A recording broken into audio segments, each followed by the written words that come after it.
안녕하세요. 직장인 돈을 벌자입니다. 오늘은 지난번에 제가 비트코인 관련돼 있는 인터뷰 영상을 하나 올린 게 있는데 거기서 이제 단기적인 그 시점에서 바라보는 그 가격, 비트코인 가격에 대해서까지 말씀을 드렸잖아요. 이번 영상에서는 그러니까 중장기적으로 비트코인 가격이 얼만큼까지 상승할 건지에 대해서 굉장히 5년 동안 비트코인을 단 한 달도 팔지 않은, 그러니까 어떻게 보면 굉장히 저한테는 비트코인 관련돼 있는 최고의 전문가이시고 실제로 거의 다 지금까지 가격의 예측에 대해서 다 맞추신 분이거든요. 그런 분의 이제 그런 장기적인 뷰를 좀 보고, 그 다음에 일반인들이 생각하는 비트코인의 이제 오해들이 좀 있잖아요. 그런 네 가지 오해에 대해서 그런 것들이 오해다라는 거를 모두 이제 하나하나 설명해 줄 수 있는 그런 인터뷰 영상을 이제 여러분께 전달드리도록 하겠습니다. 그렇기 때문에 이제 다음 관광기는 사실 2024년도가 될 텐데, 그러면은 다음 관광기 때는 얼마 정도를 예상을 하시는지, 그래서 이번에 사신 사람들이 다음 관광기에서 팔라고 이제 굳이 팔아야 한다고 하는 얘기를 해주셨는데 얼마 정도를 예상하시는지가 좀 궁금하거든요. 물론 이제 매스컴에서 나오시는 많은 예측을 하시는 분들은 네. 그 뭐 이름도 있으시고 저명한 인사고 해서 굉장히 보수적인 관점에서 바라보기도 하고 여러 가지 그렇게 볼 수 있다고 생각하는데 네. 저 같은 그냥 일개 직장인 입장에서는 네. 저는 150만 불에서 200만 불 사이 정도 가능하다고 생각합니다. 그럼 150만 불에서 200만 불이면 지금 환율로 한 22억 최대? 그렇죠. 22억. 네. 한 20억 정도라고 보면 되겠네요, 평균. 네. 20억 정도를 예상합니다. 그때가 되면 그러니까 그 시그널이라고 하는 거는 그러니까 제가 봤을 때는 어떤 새로운 시장에 접근하는 순서가 그러니까 굉장히 빠른 개인, 그러니까 빠르고 이제 얼리 어답터죠. 네. 얼리 어답터인 개인과 그 다음에 들어오는 게 이제 스마트 머니, 그러니까 기관의 자금들. 지금 사실 기관이 조금씩 좀 들어오고 있잖아요. 그렇죠. 지금도 뭐 다 들어오는 건 아니고 이제 네. 몇몇 좀 앞서가는 기관이 들어오는 거죠. 그게 사실 보이고 있고. 네. 그 다음이 이제 국가라던가 이제 국가의 규모겠죠. 그러니까 연기금이든 그러니까 국가가 관리하는 기금 관련된 게 들어오는 거겠죠. 저는 이제 지금 현재는 기관에 의한 채택은 한 향후 1, 2년 안에 빠르게 진행이 될 것 같다고 생각을 하고요.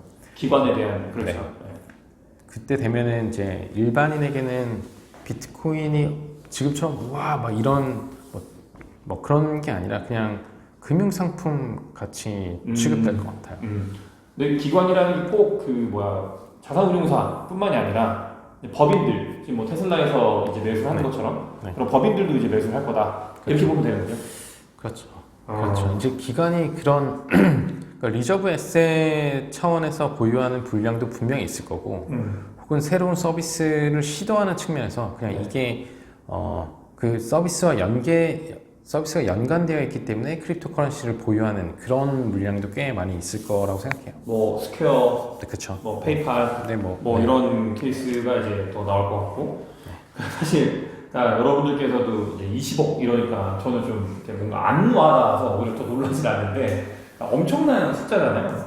그러면은 이제 다음 관광기 이후에 또 관광기가 있잖아요. 네. 그 뒤에 이제 넥스트 4년 이제 또 뒤에 관광기가 오는데, 그러면은 그때는 얼마라고 예상을 하면 좋을까요? 사실 뭐 스톡드 플로우 모델이라던가 1년 앞은 모르는데 그 거의 뭐 10년에 가까운 미래는 사실 저도 잘 모르겠고요. 그러니까 모르는 게 맞는 것 같고. 근데 채택 관점에서 국가라던가 혹은 단순한 기관을 넘어서 더 큰 산업의 주체든가 경제 주체들이 비트코인을 채택하는 순간이 되면 사실 가격을 설정하는 게 무의미할 정도로 올라갈 것이라고 생각을 합니다. 뭐 비트코인을 한 개를 가지고 있다는 게 이제 어떻게 보면 개인의 범위를 월등하게 뛰어넘는 그런 수준으로 간다라고 생각을 하면 되는 거죠. 그렇죠. 이제 개인 대상은 비트코인을 뭐 보유하려 하지 않고 거의 정수 단위로는 가지고 있기가 좀 어려울 수 있겠죠. 그러면은 저도 좀 궁금한 게 사실 그러니까 많은 매스컴에서 좀 다뤘어야 된다고 생각을 하는데, 저는 이제 그런 뉴스 기사를 보는 거 좋아하니까 보면 이제 캐나다에서 비트코인 ETF가 승인이 됐잖아요. 그러면서 이제 비트코인 이 업계에서는 SEC의 그 비트코인 ETF가 미국에 승인되는 게 그게 영원같이 막 엄청나게 신청을 많이 하는데 그 시점을 어느 정도쯤이라고 예상을 혹시 하시나요? 사실 이 정도는 그 무단급도 좀 어려울 것 같은데 제가 미국 SEC의 마음을 아는 것도 아니고 제가 당연히 그거는 말도 안 되는 일이지만 그러니까 저는 굳이 이제 ETF라고 생각을 하는 것도 되게 중요한데 그러니까 일반 사람들의 접근성이 굉장히 광범위하게 넓어지는 기회가 ETF잖아요. 그렇죠. 근데 그렇게 금융상품으로 취급된, 그러니까 금융상품의 하나로 취급될 수 있다라는 게 저 같은 경우에는 내년 정도에는 가능할 것이라고 봅니다. 그러니까 꼭 ETF가 아니더라도 이제 일반인들한테 금융 상품으로 묶여가지고 이제 셀링되는 포인트 그러니까 시점이 내년 정도에. 그러면은 막 댓글에 악플 달고 이러시는 분들도 투자를 하는 그런 시점이라고 보면 되나요? 사실은 지금도 주식을 안 하시는 분은 주식을 안 하시죠. 그러니까 그 특정 자산군을 뭐 선호하지 않는다고 해서 그 사람이 뭐 잘못된 선택을 했다라고 보기엔 좀 어렵고 뭐저 같은 경우에는 안 하시는 분은 아마 안 하실 가능성이 높다. 그렇지만 저는 그냥 이렇게 그 말씀을 드리고 싶어요. 그러니까 우리가 스마트폰 혹은 그 전에 인터넷이 나오거나 뭐 개인용 PC가 생겼을 때도 그냥 흘러 갔고 그게 혁신이나 변화였지만 그거를 알지 못했죠. 근데 지금 이거는 우리의 삶에 좀 많이 와닿고 맞닿아있고 뭐 돈과 관련된 거니까요. 금융이니까. 네, 그렇죠.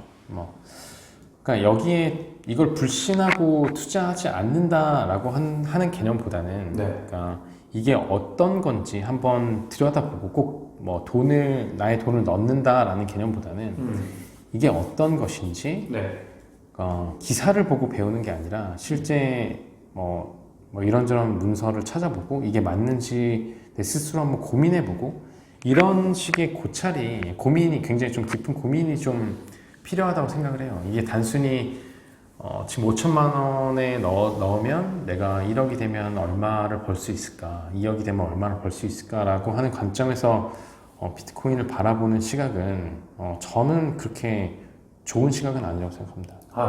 네, 알겠습니다. 그리고 이제 마지막 질문인데요, 사실.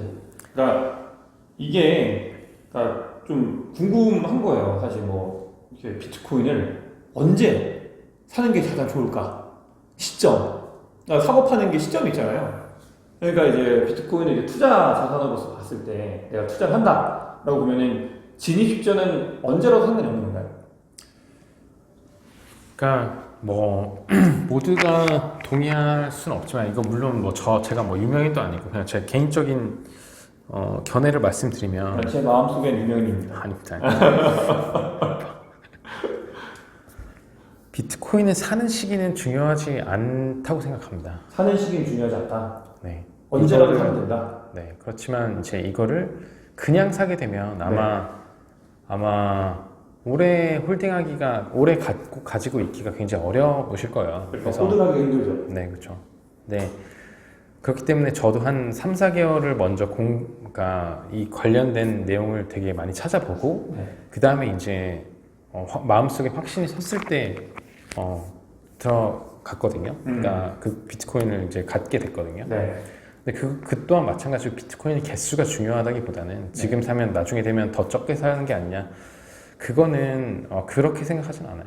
어차피 비트코인에 대한 생각과 뭐 신념이나 신뢰, 뭐 신용, 뭐 믿음이 없이 비트코인을 단기적인 투자 자산으로 보고 산다면 아마 그 물량을 오랫동안 홀딩할 수 없을 거고 그걸로 인해서 잃게 되는 그 손실이 좀 더 늦게 사더라도 여기에 대해서 굉장히 잘 알아보고 내가 여기에 대해서 신념을 충분히 갖게 된 후에 매수를 하는 것이 훨씬 더 나은 선택이라고 생각합니다. 그렇게 알아보고 매수하면 더 오래 들고 있을 수 있으니까. 그렇죠. 더 오래, 그러니까 시점은 중요하지 않고 언제든 들어갔을 때 오래 가지고 갈 수 있느냐. 그러니까 그러니까 아까 얘기한 것처럼 이제 다음 관광기에 이제 뭐 어쩔 수 없이 팔아야 된다고 하면은 다음 관광기에 팔 수 있느냐 이게 중요한 싸움이라는 거죠. 네, 그 견디기가 사실은 그러니까 비트코인 그러니까 뭐 좀 번외로 말씀드리면 그 흔히 말하는 존버라고 얘기하잖아요. 네. 그러니까 존버라고 하는 게 존 무어 선생님이죠. 떨어졌을 때는 굉장히 간단해요. 그러니까 마이너스 났을 때는 네. 어차피 존버를 할 수밖에 없어. 비자발적 장기 투자. 네, 확정 손실이 아니기 때문에 그렇죠. 되게 쉬워요. 근데 너무 쉽지. 이게 한 10배, 20배 올라갔을 때 그거를 버티는 거는 당연히 사람이니까 저도 욕심도 있고 많이 하는데 이 비트코인에 대한 굉장한 신뢰가 있지 않으면 그 한 100%. 한 100% 나오면 다 이제 던지는 거죠. 100% 하면 사실 엄청나게 성공한 투자잖아요. 그렇죠. 그렇지만 보통의 투자에 봤을 때, 투자의 관점으로 봤을 때. 그렇죠. 왜냐면 이미 50배의 투자 수익을 얻고 계신 분이기 때문에 100%는 사실 우습습니다. 그러면은 이제 마지막으로 질문을 하나 드릴게요. 정말 마지막인데, 비트코인을 만약에 매수를 한다고 해서 다음번 관광기에 이제 내가 판다. 그러니까 그런 계획을 갖고 이제 매수 진입을 하려고 하는 사람들한테 드리는 질문인데요. 그러니까 내가 몇 개를 이 비트코인을 가지고 가는 게 좀 현명한 것인가에 대한 질문을 드리고 싶어요. 네, 개수. 사실 이것도 해외에는 전문 유튜버 분들이 네. 이제 뭐 은퇴를 위해서, 그러니까 네. 빠른 파이어족이죠. 그 파이어를 위해서 얼마나 몇 개를 얼마간 가지고 있어야 되는지를 프라이싱 모델에 따라서 이제 그거를 정리해 놓은 그런 유튜버 영상들도 있어요. 근데 저는 개인적으로는 네. 지금 오래 사신다고 한다면 그러니까 저는 빚을 내지 않을 것 그리고 지금 한 3년에서 5년 정도 정기 예금이나 정기 적금을 해두어도 괜찮을 정도의 수준 그 정도의 수준이면은 지금은 아직 굉장히 얼리 스테이지라고 저는 생각을 하기 때문에 예. 그 정도의 수준만 지금 구매를 하시고 이제 3년 만기 적금을 든다 5년짜리 정기 예금을 든다라고 생각하시고 기다리신다면 저는 굉장히 좋은 성과가 있을 거라고 생각합니다. 그러니까 이제 본인의 이제 경제 수준에 있어서, 그러니까 3년 동안 내가 정기예금에 돈을 넣을 수 있는 그런 만큼의 금액으로 이제 비트를 사서 이제 다음번 관광기까지 가져가라. 그렇죠. 라는 게 이제 어떻게 보면 단기적인 관점이에요. 이게 단기적인 관점이에요. 이런 관점으로 이제 비트코인을 이제 보는 그 뷰에 대해서 얘기를 나눴고,